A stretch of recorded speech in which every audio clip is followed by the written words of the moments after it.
Welcome to your doom. Shut it and get over here. Massive uppercut!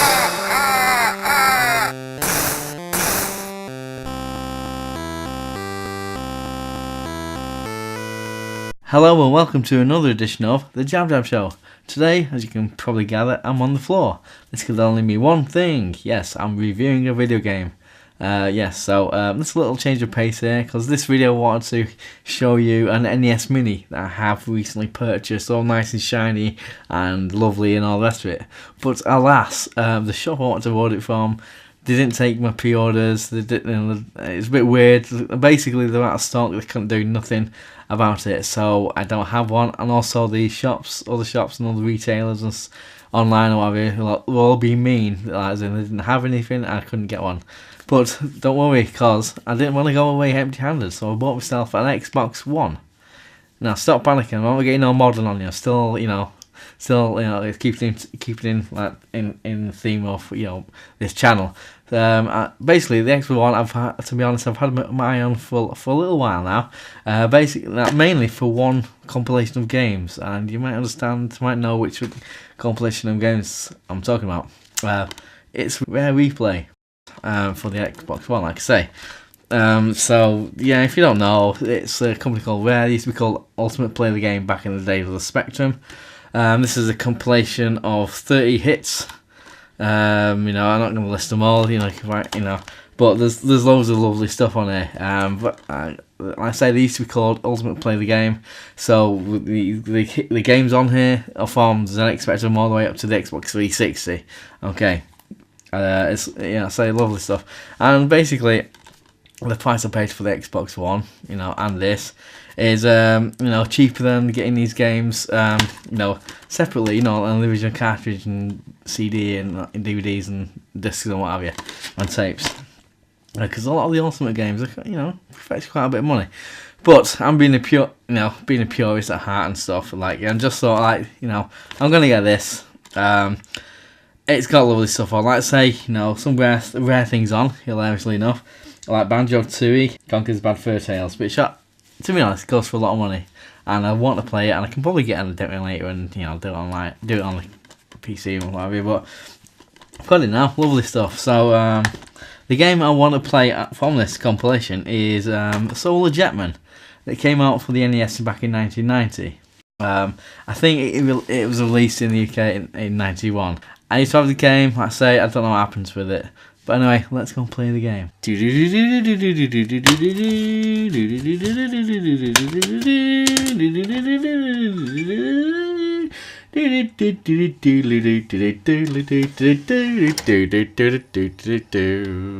there we go. I'll press buttons on the Xbox One console and it's doing stuff. Takes a little while to warm up. There we go, and we got that one. Go hurry up on this one, press that, press the button on the controller to activate it. You can see I've got FIFA 16 as well, which was a lot cheaper than FIFA 17. It's always been the case. I don't know if you're familiar with the FIFA games. They've been coming out for 20 odd years. I've got the very first one that came out on the Mega Drive. Basically what happens is come out every year. The latest one is well expensive, and the year before it just depreciates in value like anything. Same old then with FIFA and EA. Probably the same thing with Madden and NBA and that kind of NHL stuff that they also do. Anyway, as you can see, Rare Replay is there. So if I press that, the controller's wireless.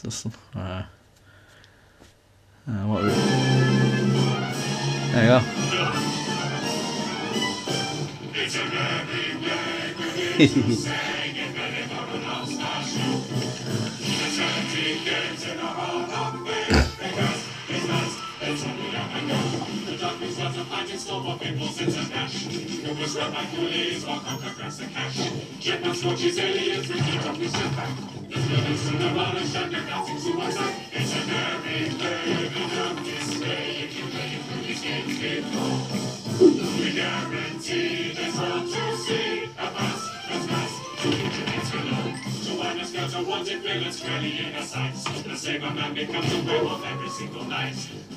So I like this little intro. See, quite nice presentation. Let's play it through.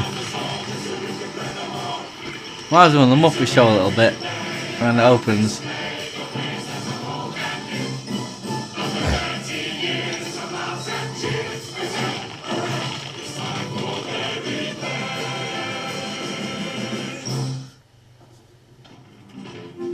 And there you go, that's the little introduction for the whole thing. It's pretty cool. Incidentally, I wanted to possibly do a unboxing and playing of when we play for the first time, but anyone who might be familiar with the Xbox One knows there's tons of waiting while things install, download, update, things like that, so I don't really want to do that because it's a bit rubbish watching progress bars and stuff. Oh, I don't have to watch that again. Let's press A to begin then. Who are you? And now we're back and it's doing some download things. So press A. And let's go to the game gallery. You got like different things there. I don't know if it's picking up. Rare revealed. History and these exclusive bonus videos I've not watched before. Ah, what are you doing? No. What are you doing? Right. Oh, there you go. Snapshots. Bright side retro challenges that makes up the rules. Not played that yet. Let's go to the game gallery. Bugger it. It's quite nicely presented, I think. As you can see, I'm not going to scroll through them all. You got some lovely, great stuff on it. Spectrum days and NES days and what have you. Clover triangle. Yeah, lovely. And I'll say Solar Jetman, which you're going to play. We've gone through the years now, as you can see. Yeah, lovely stuff. Love Killer Instinct. More on that later. Banjo-Kazooie actually completed on the N64. I still got it. Gemini, Favorite Dark, and so forth. Banjo 2, I never played, like I said before. So, and this one as well. So we, there you go. Let's go through them all. And nearly there. And that's the last one that's on this, the latest one, 2008. As you can see, you might, if you know of Rare, they've got some notable missions like Donkey Kong Country 1, 2 and 3 that came out on the Super Nintendo, and Donkey Kong 64 and GoldenEye, also for the 64, and not on it. I'm guessing it's probably down to copyright issues, with Nintendo one or what have you. So, but I feel what we've got here is well worth the the wait or the the money you spend out, because really, what am I doing? Which one do I want to go? That one. So let's press that. There you go. Tells you more stuff what you need to do. 33% of the milestones, whatever that is. So obviously, with the way this is laid out, you can actually do things like save your states and what have you. Like obviously you couldn't do back in the day. Right. What am I doing? Let's play from start. Yeah, play. Do I have to press that? Oh, okay, new game. There we go. So there you go.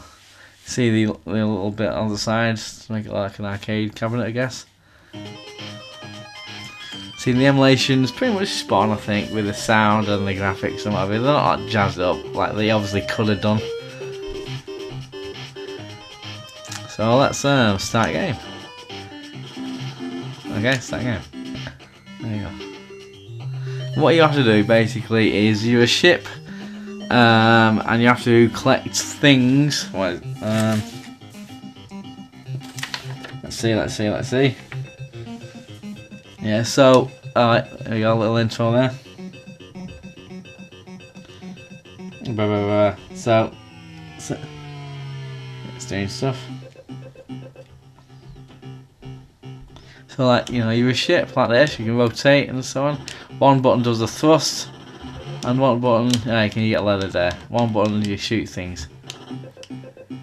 What you need to do is you can see where you thrust that each world that you're in has its own gravitational pull. So you can see I'm getting leather and these things are going to get me. See with power bar, I'm not really, I'm explaining and doing this at the same time. Yeah, getting leathered. You get the idea. Respawn here. What you need to do, I'm going up here now. It's quite tough to get used to the whole thrust and the gravitational pull of this. I'm got leathered. It's in a spaceman. No, jetpack. I'm just gonna play this a little while. There you go. Right, this is the shields. What you need to do, what your task is, each world you have to go, like, get pieces of spacecraft, and it's tricky because look, it's a heavy thing and it's working against you. No matter how much I'm pressing the thruster and what have you. Oh, and I can collect that though. I can't do anything here. What am I doing? I think I can find a warp or something. There's a diamond. I don't think I can collect them. I can't collect them. So basically, you're collecting parts of a ship in order to, progress further. That first thing there, what I'll do is I'll purposely get leathered. Come on. There you go. So I can become a ship again. Right, there you go. Respawning. So like I say, I did have it originally. On actual cartridge from the NES. Like, you always rather track onto it again, and what I'm gonna do is you're probably best off killing these things straight away because they're only gonna bite you in the ass at some point. See, it's proper struggling. Everything. It's quite clever mechanics really, considering the age of the game. It's like 1990. And it's got all this inertia and what have you to factor in its AI and what have you. It's and plus, like I say, as you can see, I can go all different angles. And this thing swinging. I find it as well quite clever algorithm. I'm guessing however they did to program it. That's what impressed me when I originally played it. I'm making it back up to the ship. You can see. I'm gonna make it. He's gonna make it. He's gonna make it. I just cruise over, and automatically drops in. So yeah. So you got to gather pieces of the golden warship. Each planet has its own gravitational pull. Okay. So I'm still on the same page. That was just a shield. So if I press down, I have a shield. So there, still hurts, but not as much. So I need to find pieces and what have you of ship. Alright, if I could go back down here. I didn't get very far in this, to be honest, but it's just because it's like, I suppose it's a bit like, playing a driving game and, you're only familiar with, obviously left is left, right is right and so on, but, the handling of the cars, you need to get used to how quick they turn and what you can get away with, things like that. So it's just getting used to it. You get a diamond. Come on. Well, I don't know what the diamond's spawning. Right, I don't know. Something's been thrown at me. There you go, and you can find a little warp there. Oh, shield's gone. And it's gonna get me now. Oh. Oh. Okay, it's not letting me in. Then I thought I have to go in there. It's been a long time really since I played it properly. Do I have to just become that ship again? Because you're pretty much useless on this guy. You can shoot straight ahead, but I don't know. So yeah, game over. Let's have another go. It's all fun. Yeah, you can make a note of that if you want. So yeah, there were ports for the ZX Spectrum, Commodore 64, and Atari ST actually completed, but I don't think this sold well, and they ended up not releasing them for the game. It would have been interesting to see what the Spectrum version looked like. Well, all of the versions look like, really. You know, in terms of how they handled the anti-gravity things. Because I think it's quite clever. I mean, I think Rare used this kind of technique in early games, earlier Jetman games, and so on. So it's just a little. Ah, what are you doing? Right. I have to start again. So like I said, they could have jazzed it up, but they haven't. It's kind of cool that they haven't. What's with it?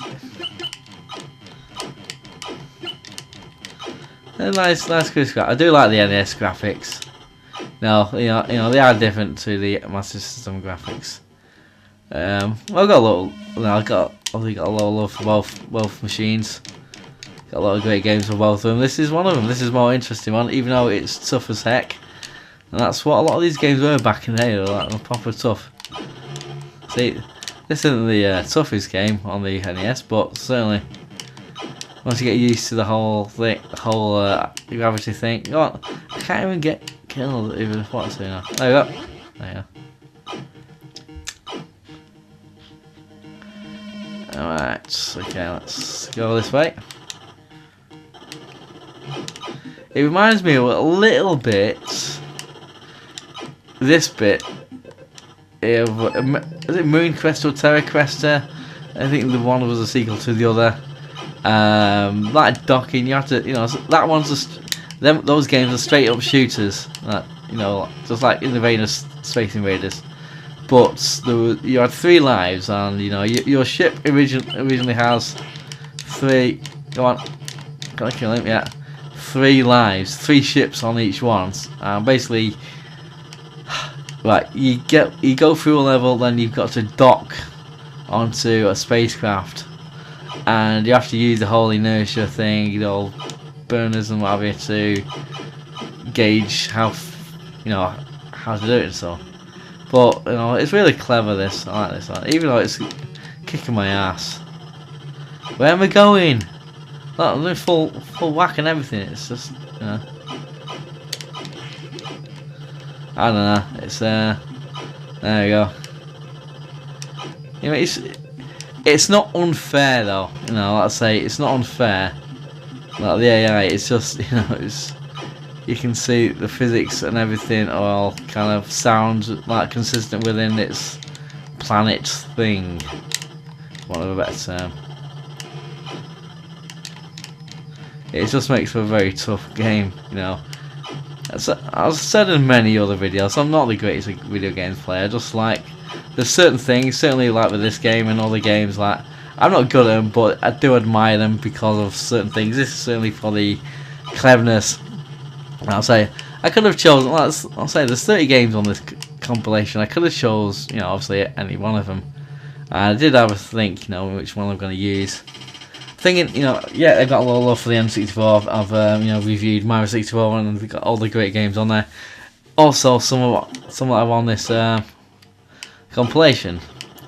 But there's a ton of cutscenes and intros, like as per what started off doing with the PlayStation 1. I'm guessing. Obviously they added some on the NES and Master System, but not to the level of what they do now.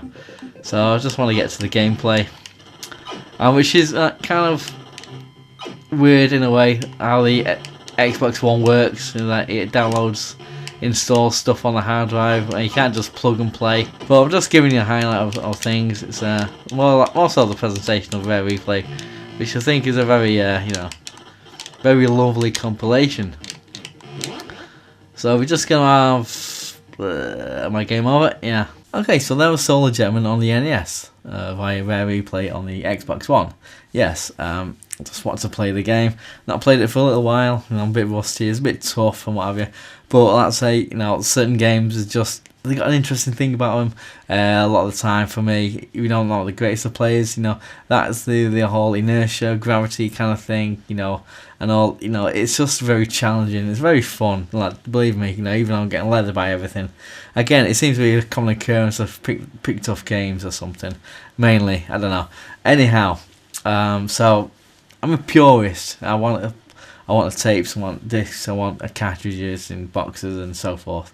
But you know, they go for a lot of money. Some of these games on this compilation, I can't really, you know, justify personally spending the money on those to have that one thing. I've got, you know, like we all got bills to pay and stuff. So it's just one of the things I just want to play the games. Like Banjo-Tooie, I saw it once in a shop at 30 quid, and I thought even then, it's about 12 years ago, I should have picked it up then because it goes for a lot more now.